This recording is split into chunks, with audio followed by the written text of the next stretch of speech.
இயேசுவுக்கே புகழ், மரியே வாழ்க. ஒரு சில மணித்துளிகள் கண்களை மூடி நம்மையே தயாரிப்பு செய்வோம். ஆண்டவருடைய பிரசனத்தில் இருக்கிறேன். திருப்பலியில் கலந்து கொள்ள நான் வந்திருக்கிறேன். என்னுடைய மனநிலை ஆண்டவருக்கு உகந்ததாக இருக்க வேண்டும்.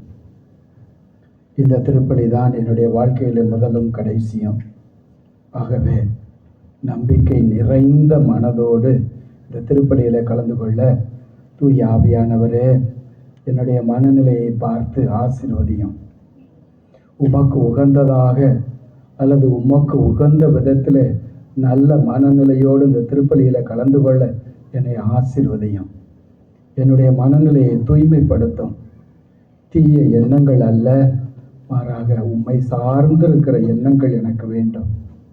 அன்னை மரியே, புனித சூசையப்பரே, இந்த திருப்பலி முழுதும் என்னோடு இருந்து உம் மகன் இயேசுடைய திருவுளத்தை அறிய எனக்கு கற்றுத்தாரும். பரிசுத்த ஆவியானவரே, என்னை தூய்மைப்படுத்தும். உம் மகன் இயேசுவிலே இணைய எனக்கு அருள் தாரும். தந்தை மகன் தூய ஆவியாரின் பெயராலே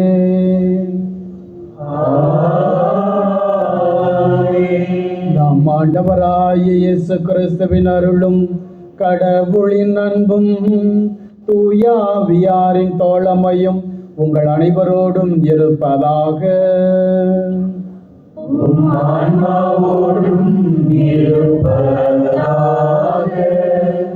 திருப்பலியை தகுந்த விதத்தில் கொண்டாட தடையாக இருக்கிற நம்முடைய பாவங்கள், நம்முடைய கெட்ட மனநிலைகள், இவற்றையெல்லாம் நினைத்து பார்ப்போம்.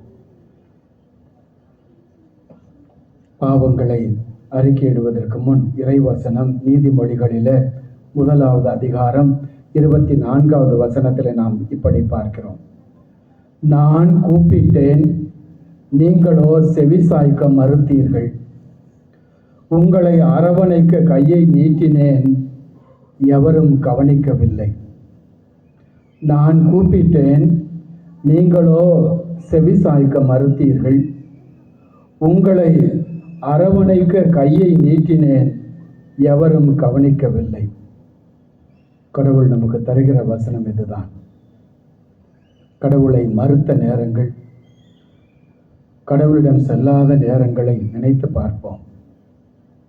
ஆண்டவரையும் ஆண்டவருடைய மக்களையும் கவனிக்காத நேரங்களை நாம் மனதிலே கொண்டு வருவோம்.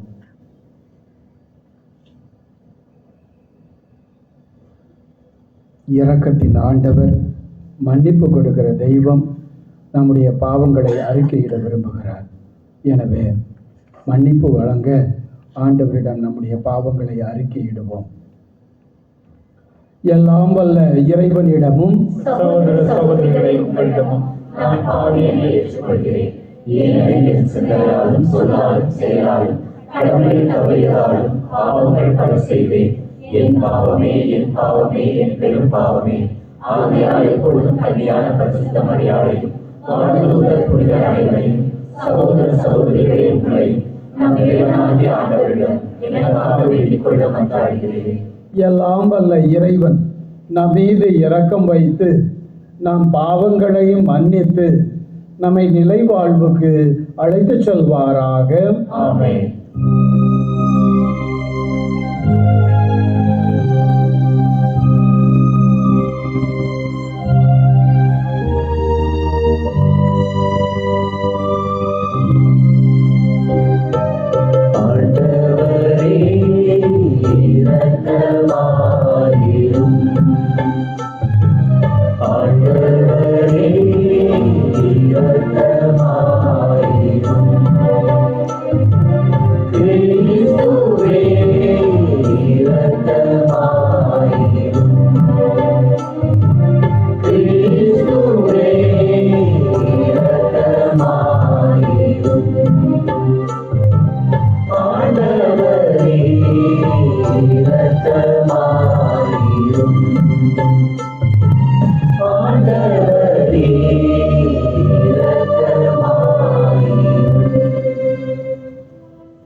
மன்றாடுவோமாக.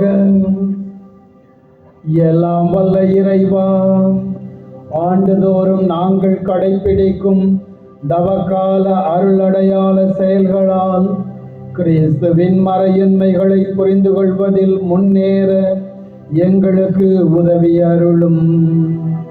அதனால் அவற்றின் பயன்களை எங்கள் நன்னடத்தையால் அடைவோமாக. உம்மோடு பரிசுத்த ஆவியின் ஐக்கியத்தில் இறைவனாய் என்றென்றும் வாழ்ந்து ஆட்சி செய்கின்ற எங்கள் ஆண்டவரும் திருமகனுமான இயேசு கிறிஸ்து வழியாக உம்மை மன்றாடுகிறோம்.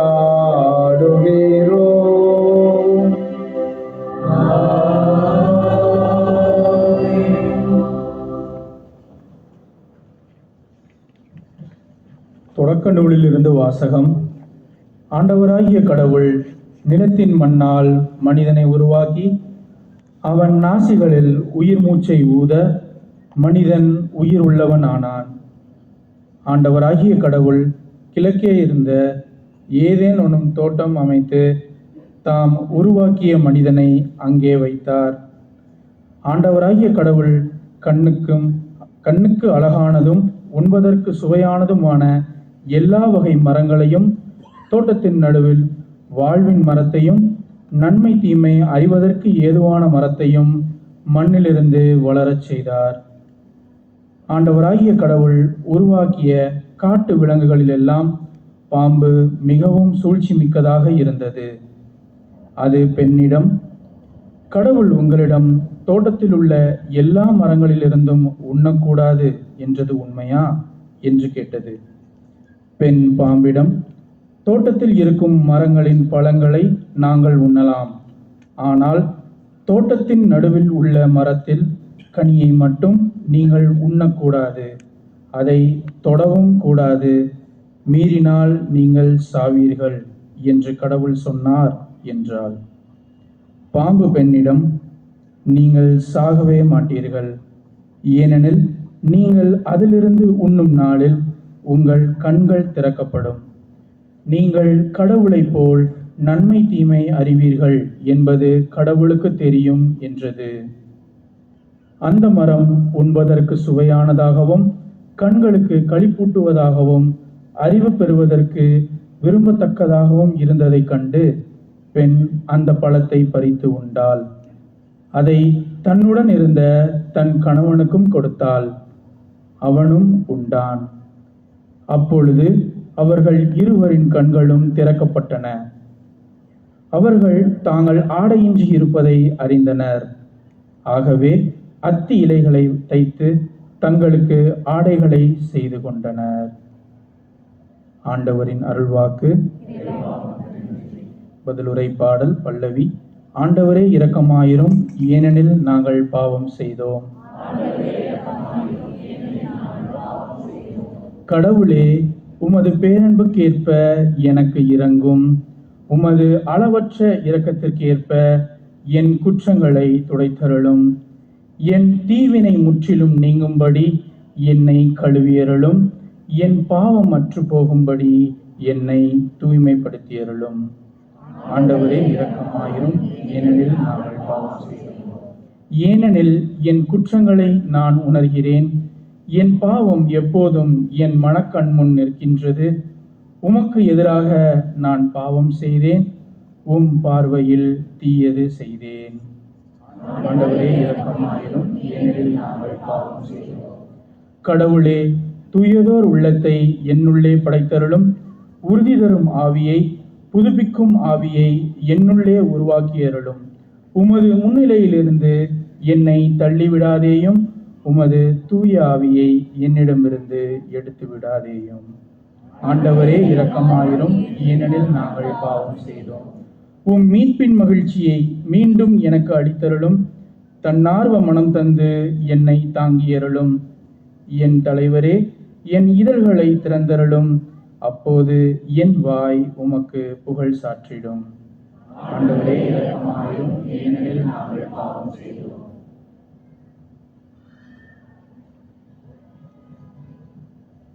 திருத்தூதர் பவுல் ரோமையருக்கு எழுதிய திருமுகத்திலிருந்து வாசகம். சகோதர சகோதரிகளே, ஒரு மனிதன் வழியாய் பாவம் இந்த உலகில் நுழைந்தது. அந்த பாவத்தின் வழியாய் சாவு வந்தது.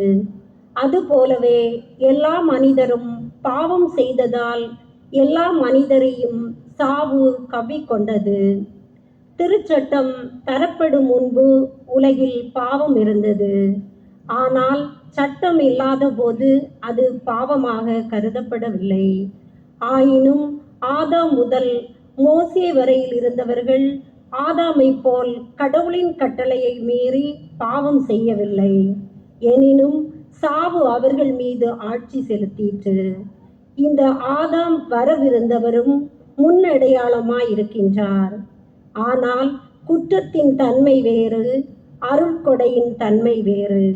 எவ்வாறெனில் ஒருவர் செய்த குற்றத்தால் பலரும் இறந்தனர். ஆனால் கடவுளின் அருளும் இயேசு கிறிஸ்து என்னும் ஒரே மனிதனின் வழியாய் வரும் அருட்கொடையும் பலருக்கும் மிகுதியாய் கிடைத்தது. இந்த அருட்கொடையின் விளைவு வேறு, அந்த ஒரு மனிதர் செய்த பாவத்தின் விளைவு வேறு. எவ்வாறெனில் ஒரு மனிதர் செய்த குற்றத்துக்கு தீர்ப்பாக கிடைத்தது தண்டனை. பலருடைய குற்றங்களுக்கும் தீர்ப்பாக கிடைத்ததோ அருட்கொடையாக வந்த விடுதலை. மேலும் ஒருவர் குற்றத்தாலே அந்த ஒருவர் வழியா சாவு ஆட்சி செலுத்தினதென்றால் அருள் பெருக்கையும் கடவுளுக்கு ஏற்புடையவராய் கொடையையும் இயேசு கிறிஸ்து என்னும் ஒருவர் வழியாக அடைந்து கொண்டவர்கள் வாழ்வு பெற்று ஆட்சி செலுத்துவார்கள் என இன்னும் மிக உறுதியாய் நம்பலாம் அன்றோ. ஆகவே ஒருவரின் குற்றம் எல்லா மனிதருக்கும் தண்டனை தீர்ப்பாய் அமைந்தது போல் ஒரே ஒருவரின் ஏற்புடைய செயல் எல்லா மனிதருக்கும் வாழ்வளிக்கும் விடுதலை தீர்ப்பாய் அமைந்தது.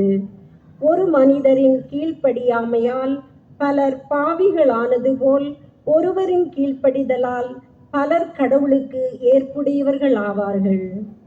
இது ஆண்டவர் வழங்கும் அருள் வாக்கு.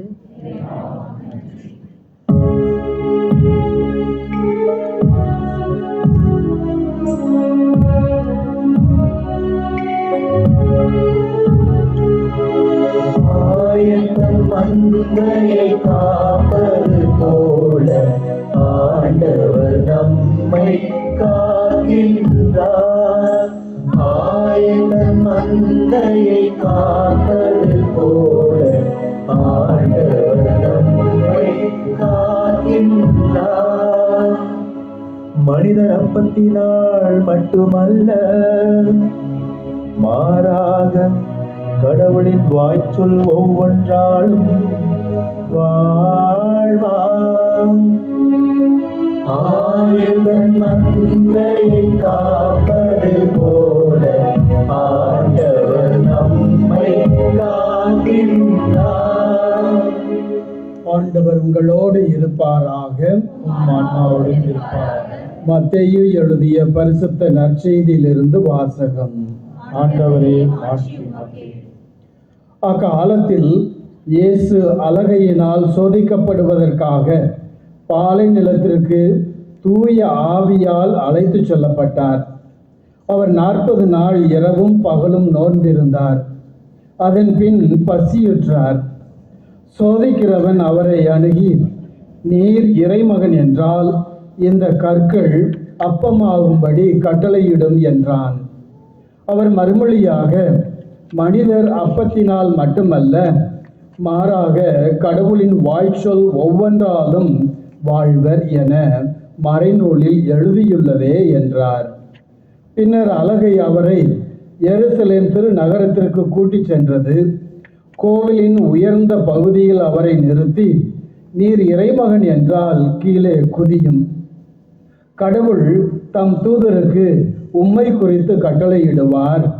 உமது கால் கல்லில் மோதாதபடி அவர்கள் தங்கள் கைகளில் உம்மை தாங்கிக் கொள்வார்கள் என்று மறைநூலில் எழுதியுள்ளது என்று அலகை அவரிடம் சொன்னது. இயேசு அதனிடம், உன் கடவுளாகிய ஆண்டவரை சோதிக்க வேண்டாம் எனவும் எழுதியுள்ளதே என்று சொன்னார். மறுபடியும் அலகை அவரை மிக உயர்ந்த ஒரு மலைக்கு கூட்டிச் சென்று உலக அரசுகள் அனைத்தையும் அவற்றின் மேன்மையையும் அவருக்கு காட்டி அவரிடம், நீர் நெடுஞ்சான்கிடையாக விழுந்து என்னை வணங்கினால் இவை அனைத்தையும் உமக்கு தருவேன் என்றது. அப்பொழுது இயேசு அதனை பார்த்து, அகன்று போ சாத்தானே, உன் கடவுளாகிய ஆண்டவரை வணங்கி அவர் ஒருவருக்கே பணி செய் என்றும் மறைநூலில் எழுதியுள்ளது என்றார். பின்னர் அலகை அவரை விட்டு அகன்றது. உடனே வானதூதர் வந்து அவருக்கு பணிவிடை செய்தனர். இது கிறிஸ்து வழங்கும் இன்றைய நற்செய்தி.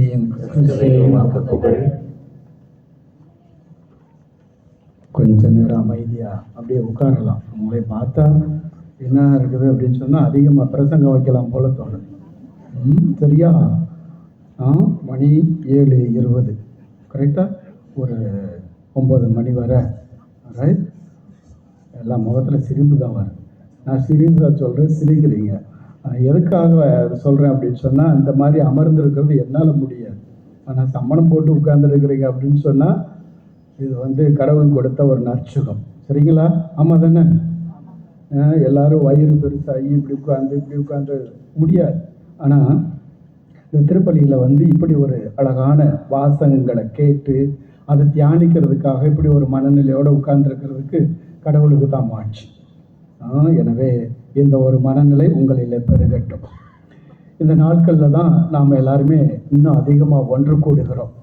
திருப்பலிக்கு இதுவரை வராதவங்க அல்லது சாம்பல் புதன் அன்று எல்லாருமே நாம் நம்மையே ஞாபகப்படுத்திக் கொள்கிறோம். நான் கடவுளுக்குரியவன். எனவே இந்த காலத்தில் கடவுளுக்குரிய காரியங்களை மனதிலே வைக்க இந்த காலம் நம்மை அழைக்கிறது. அப்படி பார்க்கிற போது தவக்காலத்தினுடைய முதல் ஞாயிற்றுக்கிழமையை நாம் கொண்டாடி கொண்டிருக்கிறோம். அழகான வாசகங்கள். இந்த வாசகங்கள்லாம் எதற்காக நம்மை அழைக்கிறது அப்படின்னு சொல்லி பார்த்தா, இயேசு நமக்கு கற்றுக் கொடுக்கிறார். என்ன கற்றுக் கொடுக்கிறார்?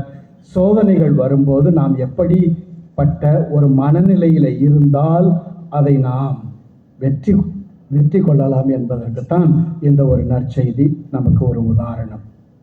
எனவே இந்த நாளில் நல்ல ஒரு மனநிலையோடு இருக்கும்போது இந்த மத்தேயு நற்செய்தியாளரை பற்றி பார்க்கணும். 3வது அதிகாரத்தில் நாம் பார்க்கிறோம், இயேசு யோர்தான் நதிக்கரைக்கு சென்று அங்கு பரிசுத்த ஆவியானவர் அவரை அபிஷேகம் செய்கிறார். தந்தையான கடவுள் மகன் மீது பூரிப்படைகிறார். வேதான அந்த 3வது அதிகாரத்தில் நாம் பார்க்கிறோம், இவர் என்னுடைய அன்பார்ந்த மகன், இவர் மீது நான் பூரிப்படைகிறேன் என்று தந்தை தன்னுடைய சந்தோஷத்தை மகன் மீது வெளிப்படுத்துகிறார். ஆக இப்படியாக ஒரு அதிசயம் நடக்கிறது. யோர்தான் நதியில முழுவதும் அந்த தண்ணீர் முழுவதும் சுத்தமாகிறது. நதி செல்லுகிற இடங்களில் எல்லாம் நன்மை பயக்கிறது. ஆக இப்படிப்பட்ட ஒரு அபிஷேகம் நடக்கிற இடத்தை முடிந்த பிறகு தந்தையாகிய கடவுள் மகிழ்ச்சியை வெளிப்படுத்திய பிறகுதான் இந்த மத்தேயு நற்செய்தியாளர் 4வது அதிகாரத்திற்கு வருகிறார். அது அபிஷேகம் முடிந்த பிறகு இப்படி ஒரு சோதனை. என்ன என்றால், முதலில் நாம் கற்றுக்கொள்ள வேண்டும். முதல் வசனத்திலேயே இப்படித்தான் இருக்கிறது. அவர் சோதிக்கப்படுவதற்காக தூய ஆவியானவர் பாலைநிலத்திற்கு இயேசுவை அழைத்து செல்கிறார். ஆக அந்த யோர்தான் நதிக்கரையில் நடந்த அனுபவம், அந்த அபிஷேகம் மறுபடியும் இயேசுவை பாலை நிலத்திற்கு, அங்கே மகிழ்ச்சி, இந்த பாலை நிலத்தில் சோதனை. என் மகன் மகிழ்ச்சியால் மட்டும் இருந்துவிடக்கூடாது, மாறாக உலகம் சார்ந்த சோதனைகளையும் அவர் வெற்றி காண வேண்டும். அதை ஒவ்வொரு தடவையும் அந்த சாத்தான் சொல்லுது, நீர் இறைமகன் என்றால், நீர் இறைமகன் என்றால், நீர் இறைமகன் என்றால் என்று. ஆக சாத்தான் சோதிப்பதற்காக பரிசுத்த ஆவியானவர் அவரிடம் சொல்லுகிறார். ஆக இயேசுவை கூட்டி செல்கிற போது ஒவ்வொரு சோதனையிலும் பரிசுத்த ஆவியானவர் இருப்பதால் இயேசு வெற்றி கொள்ளுகிறார். இந்த உலகம் சார்ந்த காரியங்களில் நாம் சோதனைக்கு உள்ளாகிற போது நாம் நம்மையே ஞாபகப்படுத்தி கொள்ள வேண்டும், எனக்குள்ளே பரிசுத்த ஆவியானவர் இருக்கிறார். நான் பெற்ற திருமுழுக்கு அபிஷேகத்தால் எனக்குள்ளே பரிசுத்த ஆவியானவர் நிறைந்திருக்கிறார். ஆக இன்றைய நாளில் அழகை நிரம்ப நாம் இந்த உலகிலே பார்க்கிறோம். அழகைக்கு 3 வகையான பெயர்களை நாம் இந்த நற்செய்தியில் பார்க்கிறோம். அப்படித்தானே? ஒரு 3 வகையான பெயர். முதல் பெயர் அழகை, இரண்டாவது பேர்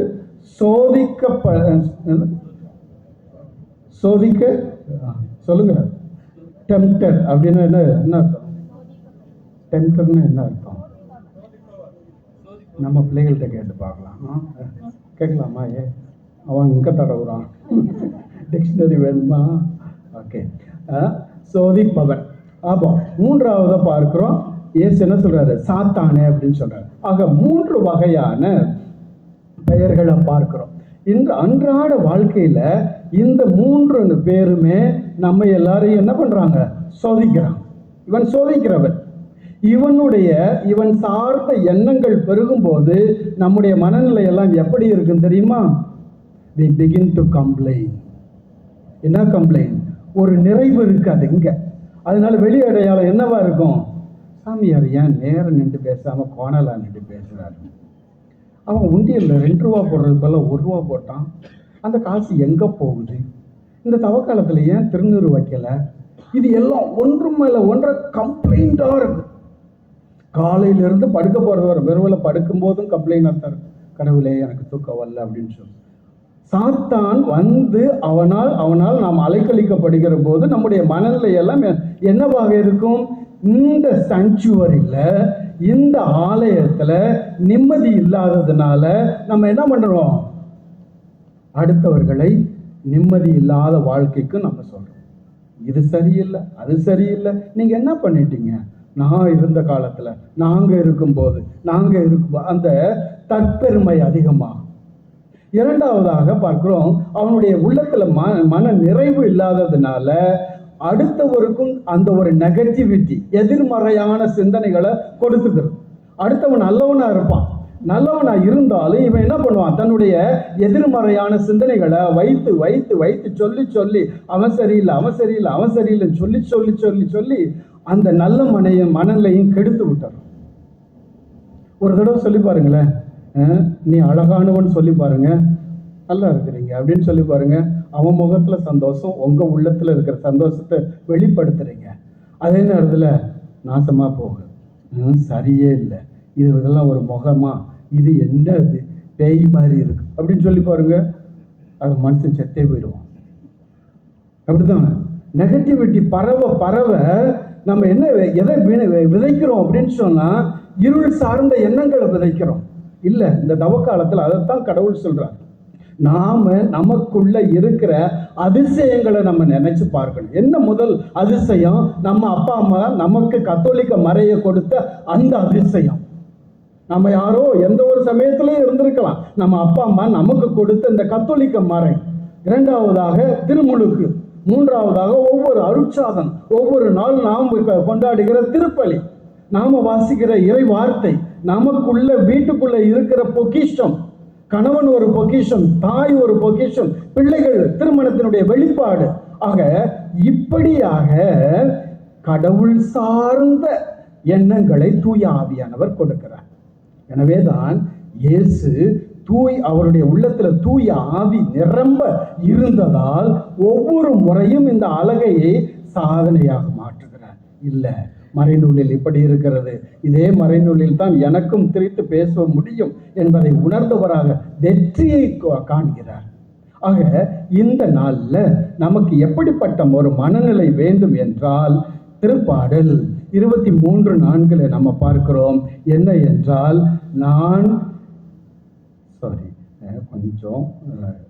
23:4 நான் சாவின் இருள் சூழ் பள்ளத்தாக்கில் நான் நடக்க நேர்ந்தாலும் நீர் என்னோடு இருப்பதால் எத்தீங்கிற்கும் அஞ்சிடேன். உமது கோலும் உமது நெடுங்களையும் என்னை தேற்றும். மறுபடியும் இதில் வசனத்தில் என்னன்னா, நாம நினைச்சுக்கிறணும், ஆண்டவரே நீர் என்னோடு இருப்பதால் எத்தகைய தீங்கிற்கு நான் அஞ்சிட மாட்டேன். அது என்ன நேர்ந்தாலும் நீர் என்னுடைய வலதுபுறத்தில் இருப்பதால் நான் அஞ்சிட தேவையில்லை என்ற ஒரு மனநிலை இருந்தால் நாம் ஜெயம் காண முடியும். அதே போலத்தான் திருப்பாடல் 34:10 நாம் பார்க்கிறோம்.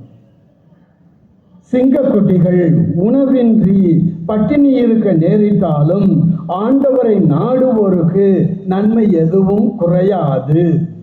ஆக நம்முடைய வாழ்க்கையில தவ காலத்துல ஆண்டவரை நாடுவதற்குரிய சம்பவங்களை, செயல்களை நாம் செய்கிற போது அது என்ன நடந்தாலும் நமக்கு குறை வராது, மாறாக நன்மை பெருகும். இந்த ஒரு மனநிலையில் தான் ஆண்டவர் சொல்லுகிறார், நீங்கள் ஆண்டவரை தேடுகிற போதும் ஆண்டவரிடம் அடிக்கடி ஞாபகப்படுத்திக் கொள்ளுகிற அந்த வசனம், நீர் என்னோடு இருப்பதால் நான் ஜெயம் காண்பேன். அதுக்கு அடுத்தபடியாக ஆண்டவர் எப்படி நமக்கு துணையாக இருக்கிறார். ஒரு மனிதன் துயரப்படுகிற போது, சவால்களை சந்திக்கிற போது, கஷ்டங்களை அனுபவிக்கிற போது, அந்த சூழ்நிலையில அந்த மனிதனுக்கு இயேசுவே துணை செய்ய வருகிறார். பாருங்க, எபிரேயருக்கு எழுதப்பட்ட மடல்ல 2:18 இப்படி பார்க்கிறோம். இவ்வாறு தாமே சோதனைக்கு உள்ளாகி துன்பப்பட்டதனால் சோதிக்கப்படுவோருக்கு உதவி செய்ய அவர் வல்லவர். ஆக இதைத்தான் நம்ம மனசுல வச்சுக்கணும். அவரே சோதனைக்கு உட்பட்டவராய் இருந்ததால், அவரே சோதனைக்கு உள்ளாகி இருந்ததால், சோதனைப்படுகிற அல்லது வேதனைப்படுகிற நமக்கு அவர் துணை செய்ய வல்லவர். ஆக நம்முடைய துன்பத்தை பார்த்து அவர் அயர்ந்து உறங்குகிற கடவுள் அல்ல, மாறாக நம்மோடு இருந்து நல்ல ஆவியை தட்டி எழுப்பி உயர்ந்து நில் என்று சொல்லுகிற கடவுள் தான் நம்முடைய கடவுள். ஆக பிரியமான மக்களே, சவால்கள் வருவது இயல்பு. அதை மேற்கொள்ளக்கூடிய வல்லமை நல்ல மனப்பான்மையினால் தான் முடியும். தூய ஆவியானவருடைய வல்லமையினாலும் தூய ஆவியானவருடைய ஆசிரியனாலும் நல்ல எண்ணத்தோடு ஆண்டவரை தேடுவதனாலும், ஆண்டவர் என்னுடைய வலதுபுறம் இருப்பதால் நான் அஞ்சிட மாட்டேன் என்ற அந்த ஒரு அஞ்சத்தக்க தேவையை துணிச்சலோடு இருக்கக்கூடிய ஒரு வல்லமையும், இறுதியாக நாம் சோதனைக்கு உட்படுகிற போது அதை மீட்கக்கூடிய வல்லவராகிய கடவுளே நமக்கு துணை செய்பவராக இருக்கிறார். அன்பே உருவான இறைவா, சோதனை வருகிற போது நீர் எனக்கு உதவி செய்யக்கூடிய வல்லவராக இருப்பீர். இந்த வாரத்தில் நான் சந்திக்கிற சவால்களில் எனக்கு உமது ஆவியானவருடைய வல்லமையை தாரும். எதிர்மறையான எண்ணங்களை அல்ல, எனக்குள்ளே இருக்கிற இறை விதைகளை நான் இன்னும் அதிகப்படுத்தி வாழ்ந்து உமக்கு உகந்த வாழ்வு வாழவும், உம்முடைய சாட்சியாக வாழவும் என்னை ஆசீர்வதியும். ஆமென்.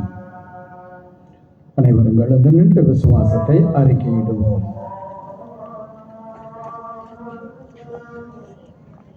விண்ணகத்தையும் மண்ணகத்தையும் படைத்த எல்லாம் வல்ல தந்தையாகிய கடவுளை நம்புகிறேன். அவருடைய ஒரே மகனாகிய நம் ஆண்டவர் இயேசு கிறிஸ்துவை நம்புகிறேன். இவர் தூய ஆவியால் கருவுற்று கன்னிமரியாவிடமிருந்து பிறந்தார். பொன்னிய பிலாத்துவின் அதிகாரத்தில் பாடுபட்டு சிலுவையில் அறையப்பட்டு இறந்து அடக்கம் செய்யப்பட்டார்.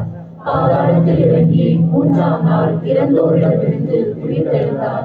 விண்ணகத்துக்கு எழுந்தருளி எல்லாம் வல்ல தந்தையாகிய கடவுளின் வலப்பக்கத்தில் வீற்றிருக்கிறார். அங்கிருந்து வாழ்வோருக்கும் இறந்தோருக்கும் தீர்ப்பு வழங்க வருவார். தூய ஆவியாரை நம்புகிறேன். புனித கத்தோலிக்க திருச்சபையை நம்புகிறேன். புனிதர்களின் உறவு ஒன்றிப்பை நம்புகிறேன். பாவ மன்னிப்பை நம்புகிறேன். உடலின் உயிர்ப்பை நம்புகிறேன். நிலை வாழ்வை நம்புகிறேன். ஆமென். அன்புமிக்க சகோதர சகோதரிகளே, இந்த தவ காலத்தில் கிறிஸ்துவோடு விழித்திருந்து மிகுந்த உருக்கத்துடன் நம்முடைய தேவைகளை எடுத்து ஜெபிப்போம். அனைத்து கிறிஸ்தவ மக்களும் கடவுளின் திருவாயிலிருந்து புறப்படும் ஒவ்வொரு வார்த்தையாலும் இப்புனித காலத்தில் நிறைவளம் பெறும்படியாக ஆண்டவரை மன்றாடுவோமாக. ஆண்டவரே, எல்லாம் வல்ல இறைவா, எங்கள் மன்றாட்டை கேட்டருளும். அனைத்துலகிலும் ஒழுங்கும் அமைதியும் நிலவச் செய்து இந்நாட்கள் நமக்கு அருளையும் மீட்பையும் தருவதற்கு ஏற்ற காலமாக அமையும்படி ஆண்டவரே உம்மை மன்றாடுகிறோம். பாவிகளும் அருள் வாழ்வில் அக்கறையற்றவர்களும் பாவ பரிகாரத்திற்கு ஏற்ற இக்காலத்தில் அவரிடம் திரும்பி வந்து சேர வேண்டும் என்று ஆண்டவரே உம்மை மன்றாடுகிறோம்.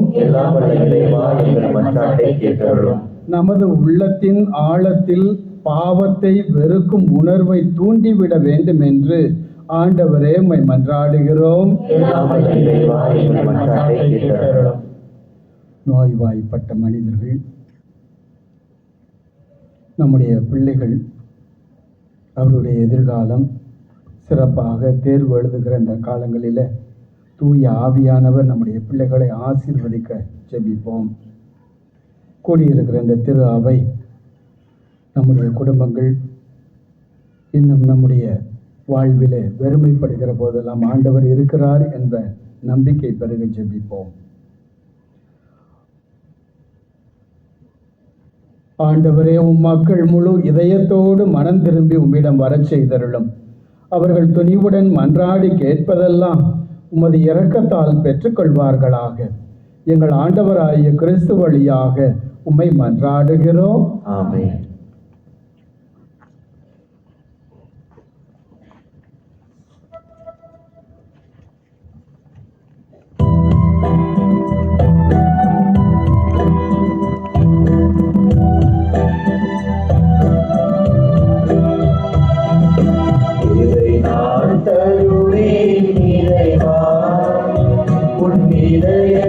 அன்பில் தீராத எதை நான் தருவேன் இறைவா, எதை நான் தருவேன் இறைவா, உன் இதயத்தின் அன்பில் தீராத எதை நான் தருவேன் இறைவா, எதை நான் தருவேன் இறைவா.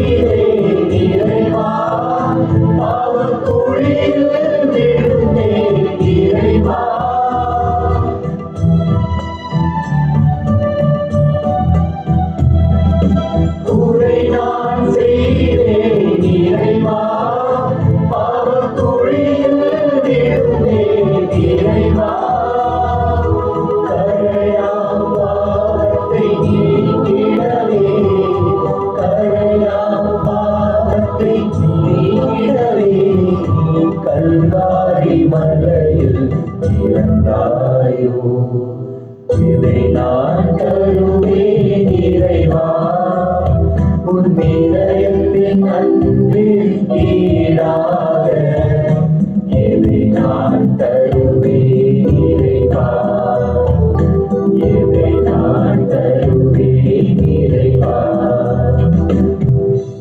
சகோதர சகோதரிகளே, என்னுடையதும் உங்களுடையதுமான இப்பலி எல்லாம் வல்ல தந்தையாகிய இறைவனுக்கு ஏற்றதாகும்படி மன்றாடுங்கள்.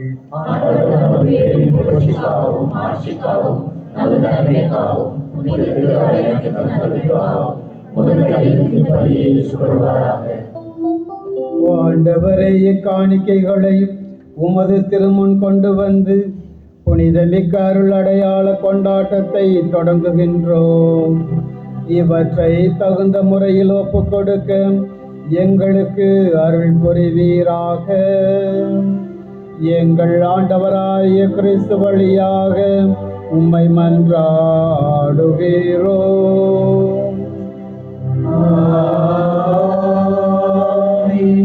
ஆண்டவர் உங்களோடு இருப்பாராக. ஆன்மாவோடும் இருப்பாராக. இதயங்களை மேலே எழுப்புங்கள். ஆண்டவரிடம் எழுப்பியுள்ளோம். நம் இறைவனாகிய ஆண்டவருக்கு நன்றி கூறுவோம். அது தகுதியும் நீதியும் ஆனது. ஆண்டவரே, தூயவரான தந்தையே, என்றும் வாழும் எல்லாம் வல்ல இறைவா, எந்நாளும் எவ்விடத்திலும் நாங்கள் உமக்கு நன்றி செலுத்துவது மெய்யாகவே தகுதியும் நீதியும் ஆகும். எங்கள் கடமையும் மீட்புக்குரிய செயலுமாகும். கிறிஸ்து 40 நாட்கள் இவ்வுலக உணவை தவிர்த்து உண்ணா நோன்புக்கு உரு கொடுத்து அதை புனிதப்படுத்தினார். மேலும் தொடக்கத்தில் தோன்றிய பாம்பின் மாய கவர்ச்சிகள் அனைத்தையும் அவர் தோற்கடித்து தீமையின் ஆட்சி மீது வெற்றி கொள்ள எங்களுக்கு அவர் கற்பித்தார். அதனால் பாஸ்கா மறை நிகழ்வை தகுதியான மனதோடு கொண்டாடி இறுதியாக முடிவில்லா பாஸ்காவுக்கு நாங்கள் கடந்து செல்வோமாக. ஆகவே வானதுதர் அணிகளோடும் புனிதரின் பெருந்திரளோடும் நாங்கள் சேர்ந்து உமக்கு புகழ்ச்சி பண்ணிசைத்து முடிவின்றி பாடுவதாவது.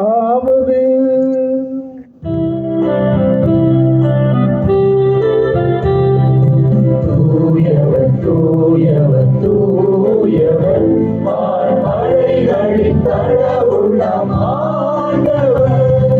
விண்ணகமும் மண்ணகமும் உமது ஆட்சியால் நிறைந்துள்ளன.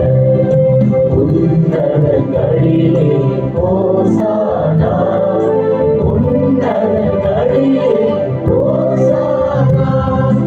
ஆண்டவர் பெயரால் வருகிறவர் ஆசி பெற்றவர். உன்னதங்களிலே ஓசானா, உன்னதங்களிலே ஓசானா. ஆண்டவரே, நீர்மையாகவே தூயவர், தூய்மை அனைத்திற்கும் ஊற்று. ஆகவே உம்முடைய ஆவியை பொழிந்து இக்காணிக்கைகளை தூய்மைப்படுத்த உம்மை வேண்டுகிறோம். இவ்வாறு எங்கள் ஆண்டவர் இயேசு கிறிஸ்துவின் உடலும் இரத்தமுமாக எங்களுக்கு இவை மாறுவனவாக.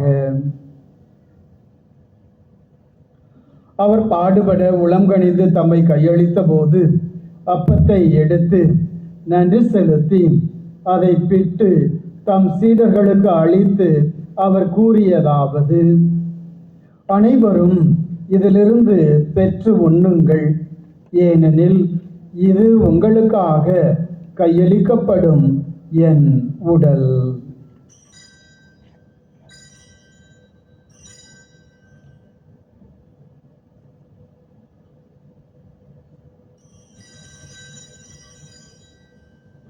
அவ்வண்ணமே இரவு விருந்தை அருந்திய பின் கிண்ணத்தையும் எடுத்து மீண்டும் உமக்கு நன்றி கூறி தம் சீடர்களுக்கு அளித்து அவர் கூறியதாவது: அனைவரும் இதிலிருந்து பெற்று பருகுங்கள், ஏனெனில் இது புதிய நிலையான உடன்படிக்கைக்கு உரிய என் இரத்தத்தின் கிண்ணம். இது பாவ மன்னிப்புக்கென்று உங்களுக்காகவும் பலருக்காகவும் சிந்தப்படும். இதை என் நினைவாக செய்யுங்கள்.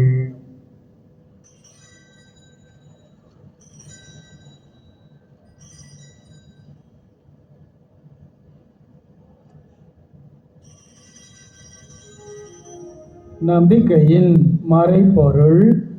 ஆண்டவரே, நீர் வருமளவும் உமது இறப்பினை அறிக்கையிடுகின்றோம், உமது உயிர்ப்பினையும் எடுத்துரைக்கின்றோம். ஆகவே ஆண்டவரே, நாங்கள் கிறிஸ்துவின் இறப்பினையும் உயிர்ப்பினையும் நினைவு கூர்ந்து வாழ்வு தரும் அப்பத்தையும் மீட்பு அளிக்கும் கிண்ணத்தையும் உமக்கு ஒப்பு கொடுக்கின்றோம். உம் திருமுன் நின்று உமக்கு ஊழியம் புரிய தகுந்தவர்கள் என எங்களை ஏற்றுக்கொண்டீர். எனவே உமக்கு நன்றி செலுத்துகின்றோம். மேலும் கிறிஸ்துவின் உடலிலும் இரத்தத்திலும் பங்கு கொள்ளும் எங்களை தூய ஆவியார் ஒன்று சேர்க்க வேண்டும் என உம்மை தாழ்மையுடன் மன்றாடுகின்றோம். ஆண்டவரே, உலகெங்கும் பரவி இருக்கும் அது திரு அவையை நினைவு கூர்ந்தருளும். எங்கள் திருத்தந்தை லியோ, எங்கள் ஆயர் பவுலோ, எல்லா திருநிலையினராகிய அனைவரோடும் உமது திரு அவை அன்பில் நிறைவு பெறச் செய்தருளும். மேலும் உயிர்த்தெழும் எதிர்நோக்குடன் துயில் கொள்ளும் எங்கள் சகோதர சகோதரிகளையும் இறந்தோர் அனைவரையும் இரக்கத்துடன் நினைவு கூர்ந்து உமது திருமுக ஒளியினுள் ஏற்றருளும். எங்கள் அனைவர் மீதும் இரக்கமாயிரும். கடவுளின் கன்னித்தாயான புனித மரியா, அவருடைய கணவரான புனித யோசேப்பு, புனித திரு தூதர்கள், இவ்வுலகில் உமக்கு உகந்தவராய் இருந்தோராகிய புனிதர்கள் அனைவருடனும் நாங்கள் நிலைவாழ்வில் பங்கு கொள்ளும் தகுதி பெற்று உம் திருமகன் இயேசு கிறிஸ்து வழியாக உம்மை புகழ்ந்தேத்தும் வரமருள உம்மை மன்றாடுகின்றோம். இவர் வழியாக இவரோடு இவரில் எல்லாம் வல்ல இறைவனாகிய தந்தையே, தூயாவியாரின் ஒன்றிப்பில் எல்லா புகழும் ஆட்சியும் என்றென்றும் உமக்கு உரியதே.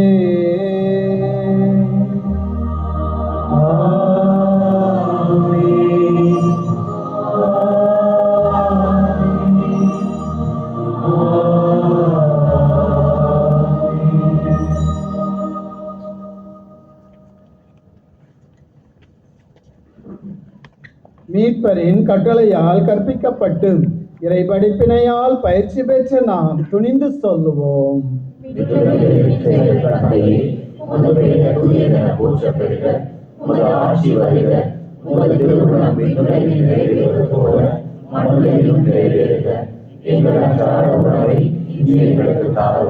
எங்களுக்கு எதிராக குற்றம் செய்வோரை நாங்கள் மன்னிப்பது போல எங்கள் குற்றங்களை மன்னியும். எங்களை சோதனையில் விடாதேயும், தீமையிலிருந்து எங்களை விடுவித்தருளும். ஆண்டவரே, தீமை அனைத்திலுமிருந்து எங்களை விடுவித்து எங்கள் வாழ்நாளில் அமைதியை கனிவுடன் அருள உம்மை மன்றாடுகின்றோம். உமது இரக்கத்தின் உதவியால் நாங்கள் பாவத்திலிருந்து எப்போதும் விடுதலை பெற்று யாதொரு கலக்கமும் இன்றி நலமாயிருப்போமாக. நாங்கள் எதிர்நோக்கி இருக்கும் பேரின்பத்துக்காகவும் எம் மீட்பராகிய இயேசு கிறிஸ்துவின் வருகைக்காகவும் காத்திருக்கின்றோம். ஆண்டவரே இயேசு கிறிஸ்துவே, அமைதியை உங்களுக்கு விட்டு செல்கிறேன், என் அமைதியையே உங்களுக்கு அளிக்கிறேன் என்று உம் திருத்தூதர்களுக்கு மொழிந்தீரே. எங்கள் பாவங்களை பாராமல் உமது திரு அவையின் நம்பிக்கையை கண்ணோக்கி உமது திருவுளத்திற்கு ஏற்ப அதற்கு அமைதியையும் ஒற்றுமையையும் அளித்தருள்வீராக. என்றென்றும் வாழ்ந்து ஆட்சி செய்கின்றவர் நீரே. ஆண்டவருடைய அமைதி உங்கள் அனைவரோடும் என்றும் இருப்பதாக. கிறிஸ்து தருகிற அமைதியை ஒருவர் மற்றவரோடு பகிர்ந்து கொள்வோம். சமாதானம்.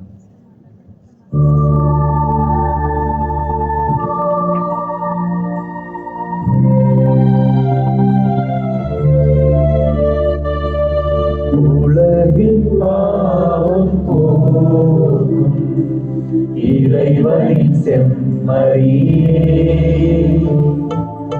எம்மேல் இரக்கம் வையும். உலகின் பாவம் போக்கும் இறைவனின் செம்மறியே, எம்மேல் இரக்கம் வையும்.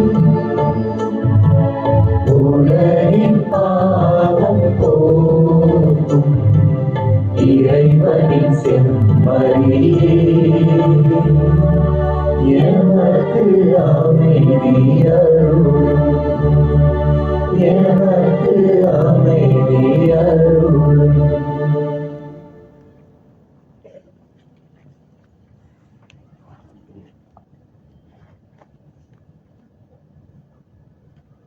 இதோ இறைவனின் செம்மறி, இவரே உலகின் பாவங்களை போக்குபவர். செம்மறியின் திருவிருந்திற்கு அழைக்க பெற்ற நாம் அனைவரும் பேறு பெற்றோர். ஆண்டவரே, என் இல்லத்தில் எழுந்தருள நான் தகுதியற்றவன். ஆனால் ஒரு வார்த்தை மட்டும் சொல்லியருளும், எனது ஆன்மா நலமடையும்.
Yeah.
அனைவரும் எழுந்து நிற்போம்.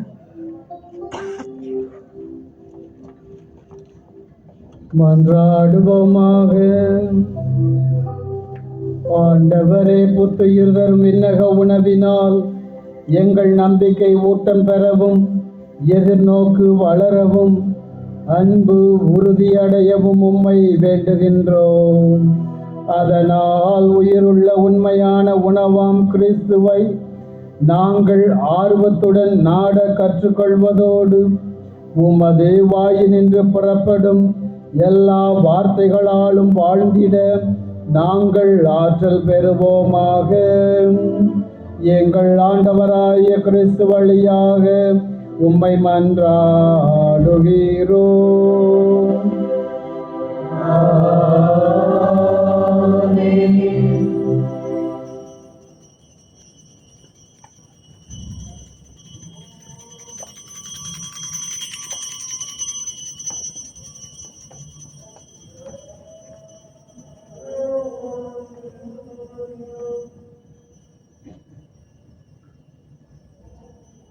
பிரியமான மக்களே, இந்த முதல் தவக்காலத்தின் முதல் ஞாயிற்றுக்கிழமையை நாம் எல்லாருமே சேர்ந்து கொண்டாடி இருக்கிறோம். உங்களுடைய அன்புக்கும் ஆண்டவர் மீது கொண்டிருக்கிற பற்றுறுதிக்கும் கடவுள் உங்களுடைய இதயத்து ஆவல்களை ஆசீர் செய்வாராக. ஏதோ வீட்டில் இருந்து எங்கோ சென்றிருக்கலாம், இருந்த போதிலும் இந்த நாளை தியாகம் செய்து கடவுளுக்காக நான் இந்த மாலை பொழுதிலே வர வேண்டும் என்ற ஒரு மனநிலையிலே வந்து திருப்பலியிலே கலந்து கொண்டு ஆண்டவர் இயேசுடைய திருவுடலோடு நாம் வீட்டுக்கு செல்கிறோம். எனவே உங்களை எல்லாரையும் நான் ஆசீர்வதிக்கிறேன். ஆண்டவர் இயேசு அன்னை மாமரி வேளாங்கண்ணி ஆரோக்கிய மாதா நமக்கு துணையாயிருப்பாராக. இந்த பிறந்திருக்கிற இந்த வாரம் முழுவதும் அவளுடைய பரிந்துரை நம்மோடு என்றும் இருப்பதாக. வருகிற வெள்ளிக்கிழமை அன்று திருப்பலி நமக்கு இல்லை. எனவே நாம் மறுபடியும் இரண்டாவது தவக்காலத்தின் இரண்டாவது ஞாயிற்றுக்கிழமையை கொண்டாட ஞாயிற்றுக்கிழமை அன்று இதே நேரத்தில் சரியாக 6 மணிக்கு நாம் ஒன்று கூடுவோம். உங்களுடைய ஒத்துழைப்பு தேவையாக இருக்கிறது. எதற்காக என்றால், நம்ம எல்லாமே இந்த கேம்பஸில் நாளைக்கு பள்ளிக்கூடம் நடைபெறுகிறது. எனவே பொருட்களை வைப்பதற்கும் அதை எடுத்து பத்திரமாக வைப்பதற்கும் உங்களுடைய ஒத்துழைப்பு தேவையாக இருக்கிறது. எனவே திருப்பலி முடிந்த பிறகு ஒருவருக்கொருவர் உதவி செய்து இந்த இடத்தை சுத்தமாக வைத்துக்கொள்ள உதவி செய்யும்படி உங்களை அன்போடு கேட்டுக்கொள்கிறேன். தொடர்ந்து ஜெபத்திலே இணைவோம். திருப்பலி முடிய போகிறது. எனவே கடைசியில் ஒரு இறை வசனம் வாசித்து நான் உங்களை ஆசீர்வதிக்கிறேன். கடவுள் மண்ணுலகை படைத்து உருவாக்கியவர் அவரே, அதை நிலைநிறுத்துபவரும் அவரே. வெறுமையாய் இருக்குமாறு படைக்காது மக்கள் வாழுமாறு அதை உருவாக்கினார். நானே ஆண்டவர், என்னையன்றி வேறு எவரும் இல்லை. எசையா 45:18 வசனம். நாம் யாருமே வெறுமையாய் வீட்டுக்கு செல்வதில்லை. வெறுமையாய் இருக்குமாறு படைக்காது மக்கள் வாழுமாறு தன் மகனை திருவுடலாக கொடுத்திருக்கிறார். இந்த வாரம் முழுவதும் நாம் வாழுவோம், ஆண்டவரோடு இணைவோம், ஆண்டவருடைய திருப்பாடுகளை தியானிப்போம். அப்பொழுது ஆண்டவருடைய மாட்சியை காண நாம் ஒன்று சேர்ந்து பயணிப்போம். ஆண்டவர் உங்களோடு இருப்பாராக. எல்லாம் வல்ல இறைவன் தந்தை, மகன், தூய ஆவியானவர் உங்களை நிறைவாய் ஆசீர்வதிப்பாராக. சென்று வாருங்கள், திருப்பலி நிறைவேறிற்று. இந்த நாளில் இந்த திருப்பலி முடிந்த பிறகு திருநீற்று புதன், சாம்பல் புதன் அன்று வராத இருக்கிற மக்களுக்கு திருநீற்று சாம்பல் பூசப்படும். எனவே தயவு செய்து இங்கே திருச்சிலுவையை முத்தி செய்கிறவங்க நீங்கள் உங்கள் லைனில் போகலாம். இந்த ஞாபகம் வச்சுக்கோங்க, திருநீற்று புதன் அன்று பூசைக்கு வராமல் இருந்து இந்த நாளில் எனக்கு சாம்பல் பூச வேண்டும் என்று நினைக்கிறவங்க தயவுசெய்து யூகரிஸ்டிக் மினிஸ்டர்ஸ் இருப்பாங்க, அவங்கள்ட்ட வந்து இந்த திருநீற்று சாம்பலை பூசிக்கொள்ளுமாறு உங்களை அன்போடு கேட்டுக்கொள்கிறேன்.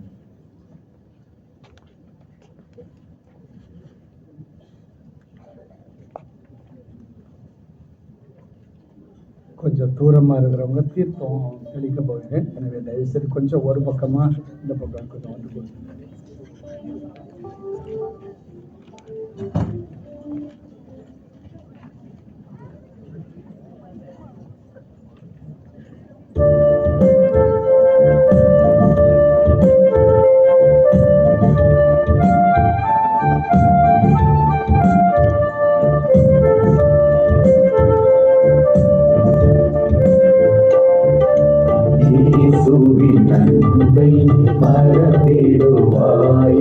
மறந்திடுவாயோ மனிதன் பட்டிருந்தால் இயேசுவின் அன்பை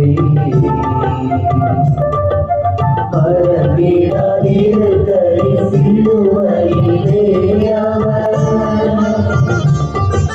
மறந்திடாதீர்கள் சிலுவையிலே மறித்து கொண்டிரும் காட்சி மனதில் இல்லாதோ இயேசுவின் அன்பை மறந்திடுவாயோ மறந்திடுவாயோ மனிதன் பட்டிருந்தால் இயேசுவின் அன்பை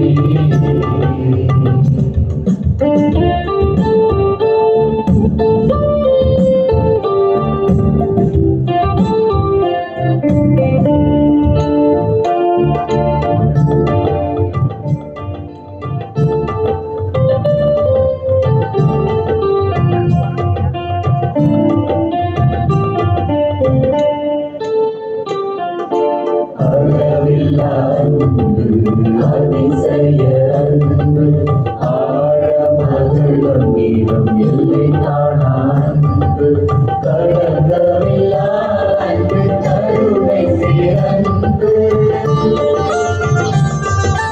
கடந்தமில்லா அன்பு கருணை சிறந்து கல்வாரி மலையெங்கும் கரையிடும் இயேசுவின் அன்பை மறந்திடுவாயோ மறந்திடுவாயோ மனிதப்பட்டிருந்தால் இயேசுவின் அன்பை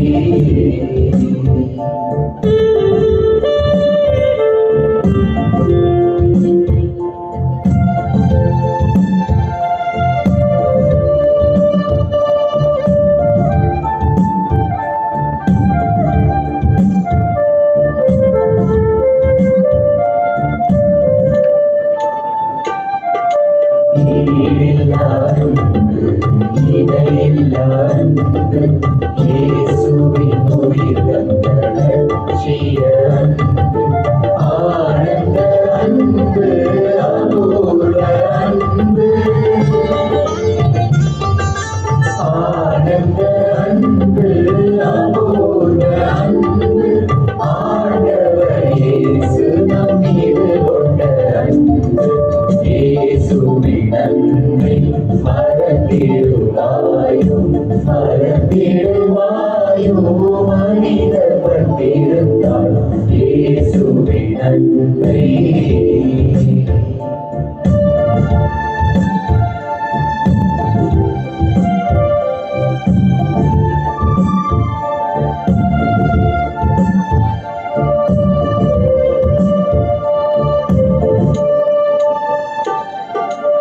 எனக்காக மனமுண்டு தரித்த நல்லன்பு எனக்காக தன்னையே உருவாக்கும் அன்பு எனக்காக பாடுகள் ஏற்ற பேரன்பு எனக்காக பாடுகள் ஏற்ற பேரன்பு எனக்காக உயிரை தந்த பேரன்பு இயேசுவின் அன்பை மறந்திடுவாயோ மறந்திடுவாயோ மனிதப்பட்டிருந்தால் இயேசுவின் அன்பை மறந்திடாதீர்கள் சிலுவையிலே மறந்திடாதீர்கள் சிலுவையிலே மறைந்து கொண்டிடும் காட்சி மனதில் இல்லாதோ இயேசுவின் அன்பை மறந்திடுவாயோ மறந்திடுவாயோ மனிதப்பட்டிருந்தால்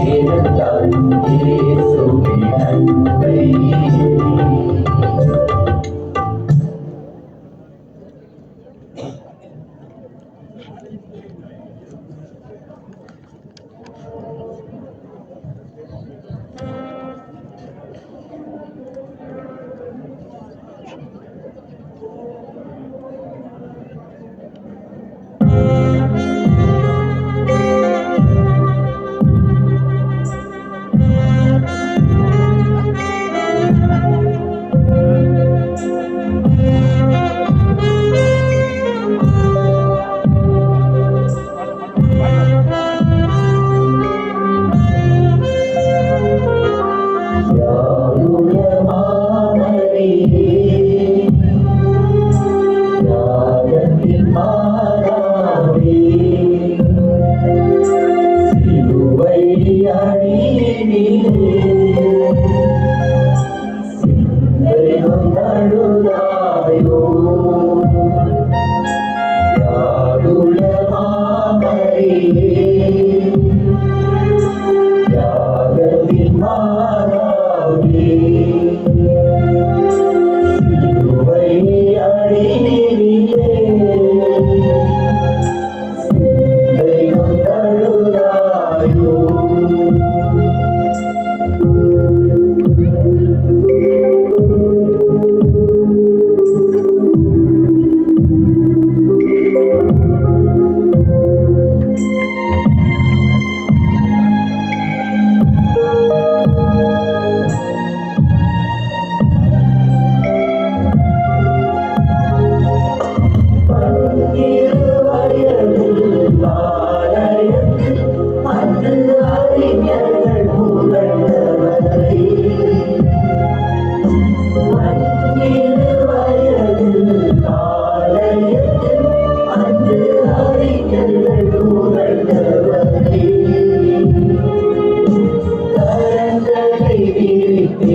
கள்வனை போல் கரங்களை விரித்தேன், கள்வனை போல் கழுவரத்தினில் கண்களினார். யாதுள்ள மாமரியே, யாகத்தின் மாதாவே, சிலுவை அடியினிலே சிந்தை நொந்தழுதாயோ.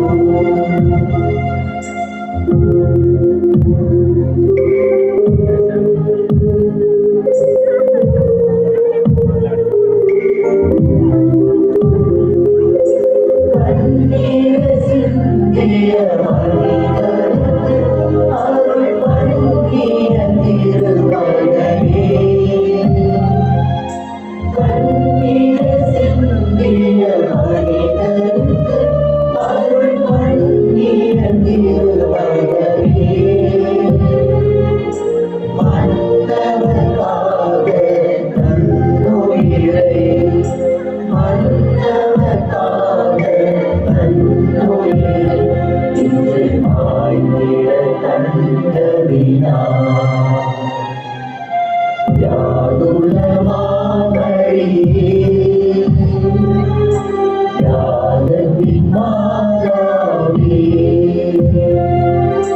சிலுவை அடியினிலே சிந்தை நொந்தழுதாயோ. யாதுள்ள மாமரியே, யாகத்தின் மாதாவே, சிலுவை அடியினிலே சிந்தை நொந்தழுதாயோ. தந்தை மகன் தூயாவின் பெயராலே